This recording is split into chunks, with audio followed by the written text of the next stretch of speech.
Namaste. Welcome to Nirvega Vidya. In this video, we shall look at chapter 17 of the Bhagavad Gita, which is Shraddha Traya Vibhaga Yoga.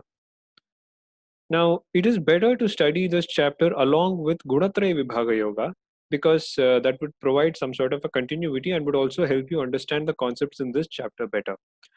Now, the Shraddha Traya Vibhaga Yoga chapter mainly contains a classification of five main things, five main categories into Rajas, Tamas, and Sattva. What are they? First is Shraddha, which is faith. Second is ahara, food, yajna, sacrifice, tapas, which is penance, and dana, which is charity. So Krishna divides all these into sattvika, rajasika, and tamasika. Krishna says that sattvika faith manifests in the form of sacrificing to gods. Those of rajasika faith offer sacrifices to supernatural beings and monsters, and those of tamasika faith offer sacrifices to spirits and ghosts. So that is how Krishna defines Sattvika, Rajasika, and Tamasika Shraddha. Krishna adds that those whose faith is Rajasika and Tamasika engage in penance which is unordained by the Shastras.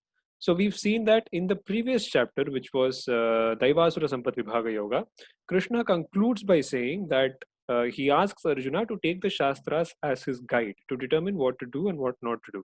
So he continues that theme here and says that those who do sacrifices without the guidance of the Shastras, those who do sacrifices which are not ordained by the Shastras, which are not sanctioned by the Shastras, those people are of Rajasika and Tamasika tendency. So that is about the threefold Shraddha, which is faith. Next, we come to threefold division of Ahara, which is food. I'm just going to quickly run through these points. They are mostly self-explanatory, and it is just important to remember them. It's not very important to analyze them too much. You could expect MCQs just based very descriptively, based on what Sattvika food is, what Rajasika food is, and what Tamasika food is. So Sattvika foods are those which promote longevity, mental strength, power, health, comfort, and pleasure. They are juicy, oily, firm, and appetizing. Rajasika foods are excessively bitter, sour, salty, hot, pungent, harsh, and burning. They cause pain, suffering, and illness. Anything that is stimulating, essentially. Tamasika foods are ill cooked, tasteless, smelling, decayed, leftover, and impure. Anything which does not have prana in it. Anything which promotes lethargy. So that is about the threefold division of food. Again, as I mentioned, I'm just going to quickly run through these topics, not going to be explaining them too much. Threefold yajna, which is sacrifice. Sattvika sacrifice is that which is offered without desire for its fruit, according to scriptural injunctions and as an obligation. As an obligation means that the attitude with which one does a sacrifice is that this sacrifice is good to do. That is the attitude. It is not because of any other reason. It is not that by doing this sacrifice I shall attain this. That is not the attitude. When one does a thing as an obligation, the attitude is I shall do this because I have to do this. So that is what obligation means. Rajasika sacrifice is that which is performed hypocritically with desire for the fruit. Tamasika sacrifice is that which is done without regard for the scriptural injunctions, without chanting mantras, without faith, and in which no food or dakshina is offered. Dakshina is the fee that is given to the priests who come, the Ritvijas, those who come for the sacrifice. Dakshina is the fee that is given to them. Next is threefold tapas, which is penance or austerity. Krishna classifies tapas into three based on two criteria. So here we find tapas classified into three on in two ways. One of them is based on where the tapas is practiced. Where here does not refer to any geographical location. It is whether it is on the mind level or the level of speech or at the level of the body. And how it is practiced. So how it is practiced would be the classification based on the gunas. First, we look at where tapas is based on where it is practiced. Tapas is classified into bodily tapas, verbal tapas, and mental tapas. So, bodily tapas is followed by showing reverence to the gods. Twice born. Twice born mean Brahmana, Kshatriya, and Vaishyas.